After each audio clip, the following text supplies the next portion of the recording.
Como se tornar mais forte, entre aspas, a Lidiana, emocionalmente e não se abalar tanto com as coisas que passamos na vida? Lidiana, seguinte, essa é uma pergunta muito complexa, porque o que você, né, com precisão pontuou, entre aspas, de ser forte, né, é um compilado de fatores complexos. Primeiro, depende dos seus traços de personalidade. Se a gente tem hoje a melhor, digamos, o melhor conjunto de evidências sobre como classificar uma personalidade, e aí a personalidade não é como você se sente necessariamente, ou o que você gosta, se gosta de Coca Zero ou Coca normal, se fuma ou não. Personalidade são 5 grandes traços que a gente tem hoje descrito na ciência, que eles surgiram depois de décadas e décadas de estudo. Os pesquisadores encontraram centenas, milhares de traços de personalidade na população mundial, e eles foram, assim como a gente pega um caldo e engrossa ele, reduzindo para fazer um bom molho, eles foram reduzindo esses fatores e chegaram em 5 grandes fatores que eles existem em todas as populações. Então, desde o gaúcho ou o cara do Amapá, você vai encontrar esses 5 grandes fatores manifestados nessas pessoas. Eventualmente, algum problema de linguagem pode ser que se torne difícil identificar, mas via de regra, todas as pessoas experimentam esses traços em maior ou menor volume, tá? Tem módulo aqui no Reservatório de Dopamina, módulo do Renato Silva, psiquiatra, onde ele explica cada um dos traços de personalidade e ele faz perguntas para você identificar, né, de uma maneira não clínica e não oficial, né, obviamente não tem como fazer isso por uma videoaula, mas para você ter uma noção qual traço você tem mais ou menos, tá? Esses traços de personalidade, eles têm subtraços, é mais complexo que isso, mas em geral, eles são relativamente estáveis durante a vida. Olha que interessante, eles são relativamente estáveis durante a vida de um indivíduo. Então, o indivíduo vai começar a apresentar eles quando crianças e vai apresentar até morrer, né, até a velhice, tá? E algumas pessoas têm eles aumentado ou diminuído. Um traço, por exemplo, é a conscienciosidade, que é basicamente o quê? A habilidade de você conseguir ser ou você ser orientado por meta, por objetivo, ser uma pessoa pontual, ter alta capacidade de se motivar, né? Não, eu preciso fazer, eu vou fazer, e vai lá e faz, organizado, pontual, enfim, isso é um dos traços. Tem gente que tem muito, tem gente que tem pouco. Outro exemplo, neuroticismo, né, que basicamente é a nossa preocupação. Quanto você se preocupa, tem pessoas que, assim como eu, são extremamente preocupadas, querem saber tudo, chegar, vai atrasar, não vai atrasar, tipo aqui a live, eu ia chegar 5 minutos antes, mas eu falei, não, mas e se atrasar o Uber, o carro, sei lá, for longe, não for, eu vou jogar para as 11, porque daí eu tenho mais certeza que eu vou estar aqui com eles, não vou atrasar. Então, tem pessoas que têm menos, que não estão nem aí, largam, esquece do negócio. Tem pessoas que têm mais. Abertura para experiência, tem pessoas que experimentam mais coisas, tem pessoas que experimentam menos. Enfim, todos os traços estão lá naquele módulo, tá? Então, esse é o primeiro conjunto de características que vai te tornar mais ou menos forte, né?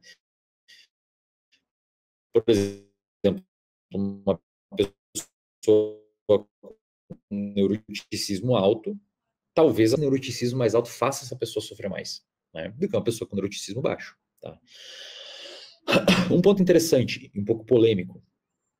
Esses traços de personalidade, segundo a ciência, estão se mostrando altamente genéticos, tá?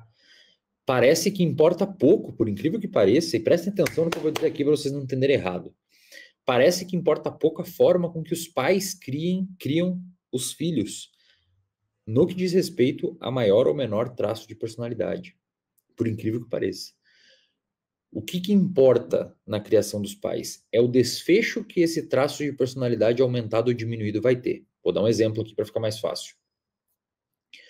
Um dos traços de personalidade é a abertura para experiências. Tem pessoas que são muito mais abertas a novas experiências, e aí vai de várias coisas, experimentar comida diferente, né?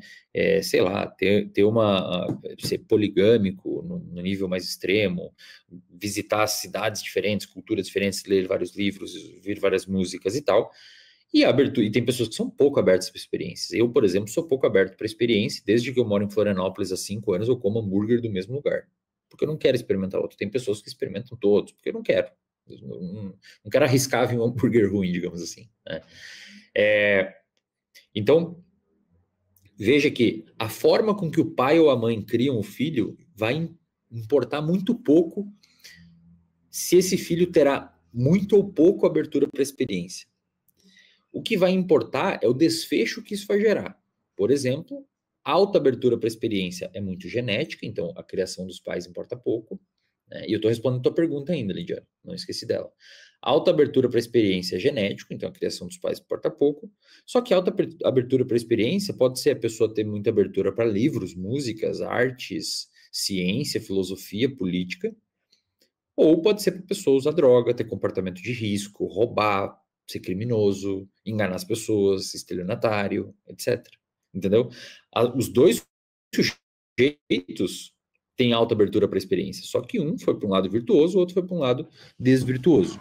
Aí a criação dos pais importa. Compreenderam o que eu quero dizer? Aí a criação dos pais importa. Então, Lidiana, primeira coisa é o seu conjunto de personalidade, de traços de personalidade. Isso vai influenciar bastante no quão forte emocionalmente você é para lidar com aquilo ou não. Aí você vai perguntar, pô, Wesley, mas você falou que o ambiente importa e tal, então significa que se isso é genético e eu tiver um traço de personalidade que está altamente, que me leva a sofrer muito com as coisas da vida, significa que isso, eu sou condenado a ser assim? Não, porque aí existe uma segunda coisa, que é igualmente importante, que é as suas vivências na sua vida. Entendeu? A gente chama de as contingências que você passou, que você foi submetida. Vou te dar um exemplo. É natural, quer dizer, é comum, né? É mais comum você ver pessoas mais velhas lidando melhor com situações de estresse. Concorda ou não? Ah, mas eu tenho uma tia minha que não lida bem. Ok, mas a média das pessoas mais velhas lidam melhor. Inclusive, o traço de personalidade neuroticismo parece reduzir com a idade. A pessoa parece ficar menos neurótica com o passar da idade, um pouquinho menos, né? Então é um traço mutável durante a vida, né? A pessoa, em média, o neuroticismo tende a diminuir, porque a pessoa, com o passar da vida, ela começa a ter traquejo, cara. Ela perdeu familiar, ela terminou o relacionamento, ela reprovou na prova, ela errou, fez cagada, enfim, fez coisas que não devia, foi traída, foi enganada, roubaram ela. É uma pessoa que já passou por tanta experiência ruim que ela consegue aprender a lidar melhor com essas experiências ruins. Então, o traquejo, né, o famoso casca grossa, é importante você se submeter às coisas e ir passando por elas. O mais interessante ainda, Lidiana, seria se você se autoconhecesse para que tivesse ferramentas para conseguir lidar com essas experiências de uma forma menos danosa possível.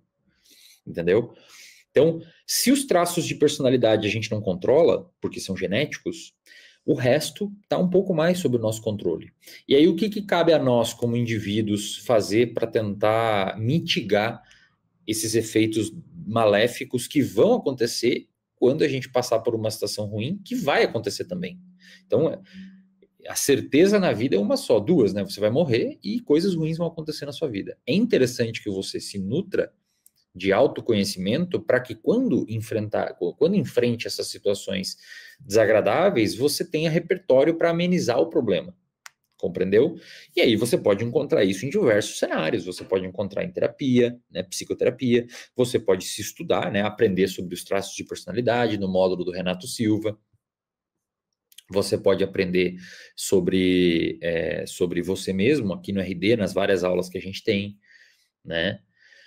Então é isso, tá?